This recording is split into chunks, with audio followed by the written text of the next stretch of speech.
Hey hunters, welcome back. Today we're going to dive straight in because I found a fascinating paper called The Labyrinth, the Colossi and the Lake, New Evidence of Advanced Prehistoric Civilizations in the Faiyum. It presents the first veritable space-based evidence of an enormous underground structure at Hawara, and it's likely below-ground portions of the labyrinth first mentioned by Herodotus. An analysis of the alignment of the labyrinth and other ancient sites suggests that they may be much older than we think.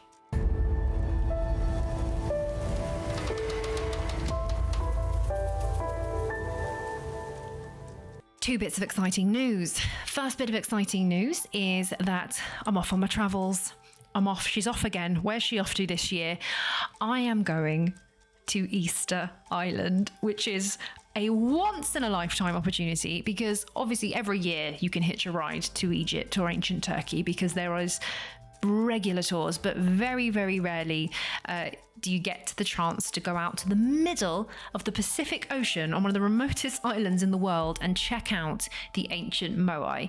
Rapa Nui, here I come. If you would like to join me on my adventure to Easter Island, you are more than welcome to. I'm going to link in the description below. Adept Expeditions, Annie XT, who I've traveled Egypt and Turkey with numerous times, is running an expedition to Peru, ancient Peru. And you get a huge 2-week tour, and there is an extra add-on to have 4 days of Easter Island. Now, unfortunately, I can't join the Peru tour this year because I have a previous engagement booked. But I am going to join for the last and final leg of Easter Island. So if you would like to join the tour, all the information is going to be in the description. Click through to the Adept Expeditions website. And I've got a code, Hunters. You can get a couple $100 off your trip to Peru. Easter Island is on my lifetime bucket list. Now, the other awesome news is that Cosmic Summit 2024 is absolutely happening in North Carolina in June, I want to say 15th to 17th. We're going to go with that. Now, this year is going to be bigger and better than last year. We've upsized the venue so that we can fit more of you guys in. We're working on a much better, clearer live stream, and for the moment I know that the live stream is at a reduced price of $25. That price is probably going to go up nearer the time, so if you were thinking of joining on the live stream, I would grab a ticket now because you're going to get a significant chunk of money off if you book now. There are still tickets for live in person, so if you figure that this year on your bucket list is, if you can't make it to Easter Island but you want to make it to North Carolina, please join us. I will also put the link for the Cosmic Summit website down below. So if you want to help support the channel, then please purchase through my link.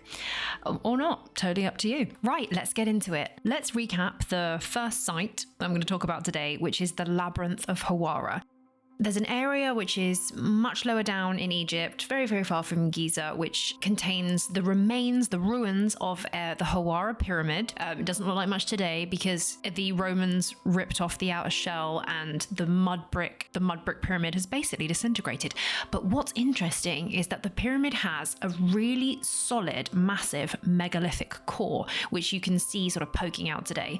And it has a really super unusual inside, including 3 blocks that slide into place like sliding doors, and a super unusual sarcophagus, if we can call it that, center, which uses, and the sarcophagus it's massive. The measurements are 7 meters long, 2 meters high, 2 meters wide, and the wall of the sarcophagus is 1 meter thick. This thing is absolutely freaking huge. I mean, you could fit a family of 9 buried in there. So not only is it massive, the inner chamber is not created. It was dug out of the bedrock, which again is an unusual move for the inner chamber. So there's an inner chamber dug out of bedrock, massive yellow crystal quartz sarcophagus big box thing that's like 7 meters by 2 meters. There's also a really unusual assortment of like layers of stones on top of the crystal quartz box inside the pyramid. There is a layer of 3 megalithic stones, one that you can sort of slide in and out to place, and then on top of that I think it's limestone sort of chevrons and this weird sort of vaulted ceiling resting on top. It's like a layered onion of unusual stones. what's sad is that we rely almost entirely on Petrie's notes we rely almost entirely on Petrie's original excavation notes, because today, Pyramid of Hawara is drowning. We can't actually enter it. I went in 2020 on my first expedition to Egypt with Ben from Uncharted X, and we went out to the Hawara complex, but there's not a lot to see today, I have to be honest, because you can't enter the pyramid. The water table in the area has risen because of there was a dam that was built in Egypt, which has changed the water table for a lot of the Egyptian landscape. And unfortunately, Hawara is now drowning and there's a rising water table. So you can't even go into the pyramid. Interesting to note that Petrie said that, again, there is nothing inside that indicates that this would be a tomb or a traditional resting place of a pharaoh, of a person.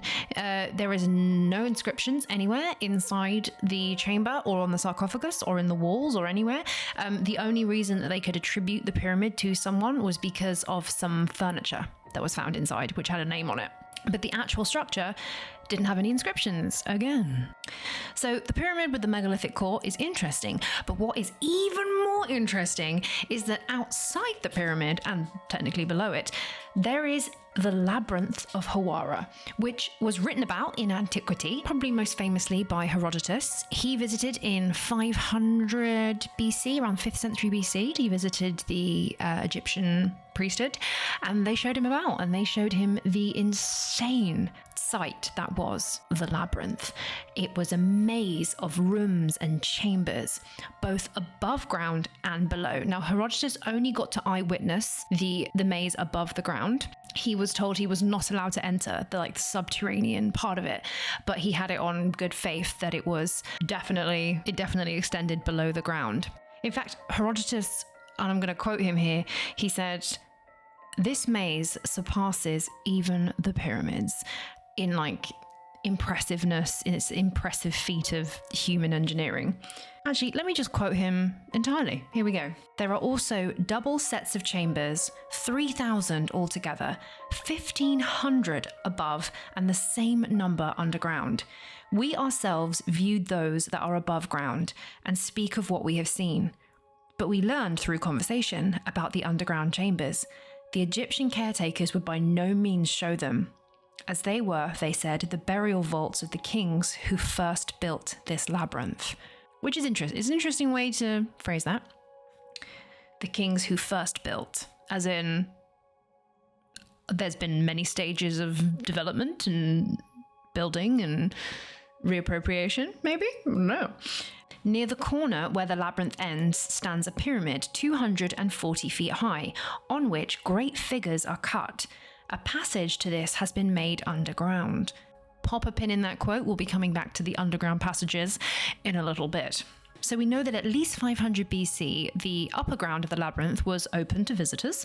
And we know towards the end of the Egyptian dynasties that people knew about the labyrinth. In fact, after the Egyptians, it was like the best quarry recycling center in the world. And people would come, masons would come and get massive chunks of the labyrinth and haul it off to build things elsewhere. Right now, there could be structures, underground or known about, that are literal recycling blocks from this ancient labyrinth, and we'll never know. Now, one of the first people to sort of rediscover and really get into the ins and outs of excavating the labyrinth was Sir Flinders Petrie, granddaddy of our ancient discoveries. In the 19th century, he excavated a huge section outside the Hawara Pyramid, and he found what he believed was the foundation level of the labyrinth. But now in retrospect and looking at things with modern technology, it's actually flipped. It was much more likely that he found what was the roof, if only he'd continued digging. So in 2008, the Matahar expedition scanned the entire area around the Hawara Pyramid and found evidence of an underground structure that aligned with the description that Herodotus had written. I'll quote the Matahar expedition. "These features, covering an underground area of several hectares, have the prominent signature of vertical walls on geophysical results. The vertical walls, with an average thickness of several meters, are connected to shape nearly closed rooms, which are interpreted to be huge in number. Very low frequency electromagnetic VLFEM surveys revealed spatially distributed, elongated and square-shaped subsurface anomalies, which may identify the walls and rooms of the Labyrinth temple complex. So essentially, their scanning data backs up the idea that Petrie had found the roof of the labyrinth, and he had not, in fact, dug down to the granite foundation as he had thought. But if he just kept going, he could have entered the underground labyrinth too. Now, there's a new bit of technology called space-borne synthetic aperture radar, SAR, and under certain conditions, it's able to penetrate desert sands and reveal subsurface features. Hello, why is this not happening in the Sahara? So how it works is you can literally use space satellite, and they can basically process the images and discover if there's any structures below the surface. And they did that in the region of Western Egypt containing the Pyramid of Hawara. And what they found is amazing. The SAR scans showed not just one, but 2 levels underneath the ground at Hawara.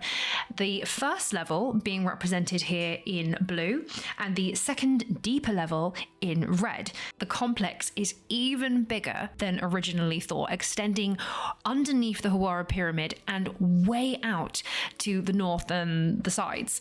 Not just the area that was below the pyramid that Petrie had previously excavated. There is tunnels and passageways that link a lot of these chambers together, and the length of the passageways totals 1.4 kilometers. You could walk 1.5 kilometers underground at one point. Now, the blue level, the first layer, has 31 chambers of various sizes, and the red level has 32 chambers of various sizes.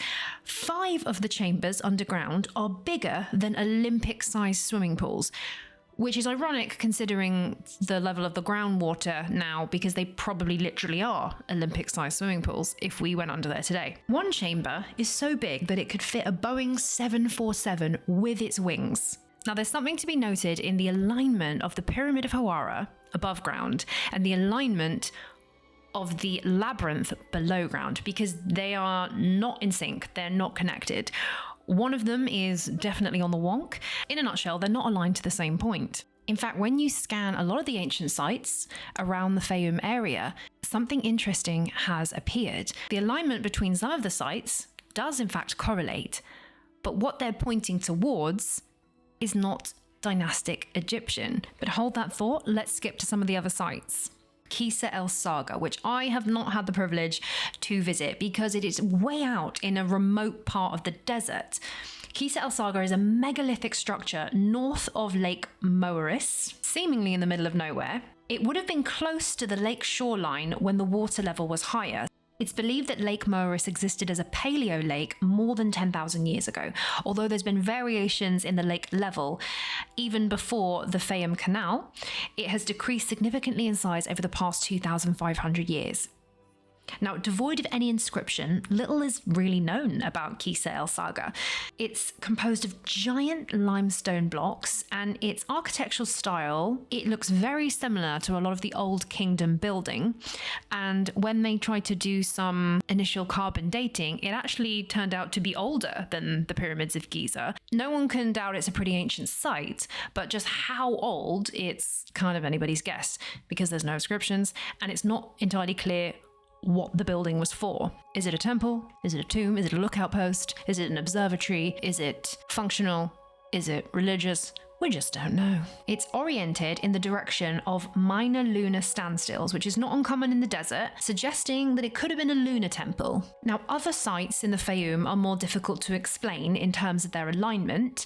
Madinet Madi, which means city of the past, super unusual name. Maybe this site was, again, incredibly old in its origins. It's not aligned in known geographical or astronomical directions. However, its minor axis would have aligned with a minor lunar standstills relative to the Hudson Bay Pole, which is the hypothesized location of the North Pole during the North American Ice Age. Now, the article doesn't mention specific dates of the pole shifts, but it does rely a lot on Hapgood's crustal displacement theory, which is, I think, contested. But the pole shift dates from Hapgood is for the Hudson Bay around 12,000 years ago, and Greenland being pre-17,000 years ago, so upwards of 20,000 towards 20,000 to 50,000. But I found on utahgeology.com, they did a cool little video explaining the Ice Age pole shifts between Greenland and Canada at the Hudson Bay. You scroll it back to Ice Age 21,000 years ago, 19,000, 16,000, and suddenly when we get to 13,000 years ago, it jumps over to Canada, which is the Hudson Bay pole, and then it jumps back across to Greenland by about 10,000 BP, and then by 7,000 BP it's moved on to where the North Pole is today. So if we take it from the Hapgood theory, we're talking about alignments of 20,000 years plus, and if we take it from utahgeology.com, we're talking about alignments in under the last 20,000 years, but definitely older than the minimum of 8,000 years. So either way you stretch it, it's super old alignments. Now the subsurface features at Hawara, as in the underground bits of the Labyrinth of Hawara, they are aligned also with the Greenland pole, which sounds like a ridiculous number initially. However, considering the fact that we've recently really pulled back the timescale of human evolution, and we've been rocking around this earth for at least 300,000 years as a site where some humans were dwelling and digging down into the earth, I don't think it's impossible. So I'm going to link the paper in the description below, which I encourage you to check out. So there we are. Have a little research yourself. Let me know what you think, because I think it's fascinating, and we should definitely be using this satellite scanning SAR technology 100%. Let's get that out in the Sahara Desert, because I bet you $1 million that there is subsurface chambers and tunnelways, just like there is under the Hawara. Bet you even more money that further out into the Sahara, we're going to find more of them. And I'm very excited the day that we do. Right, guys, I hope you have a fantastic week. I'm so excited for this year, and I will see you guys in the next video. Happy hunting.